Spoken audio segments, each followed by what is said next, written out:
Magandang hapon mga idol. So liligpitin po natin tong nakakalat na tali na yero. Ito. Ligpitin po natin to kasi makakasugat po ito mga idol. So tara, samahan niyo ako mga idol, magligpit tayo.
Ayun na mga idol. So ayan, tapos na po.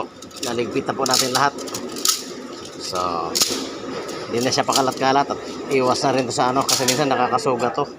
Nakakasugat ko kasi matalas to siya, kaya pinitpit ko na siya para may pit sa tabi. Okay, yun na po mga idol. Maraming salamat po sa panonood. See you next video.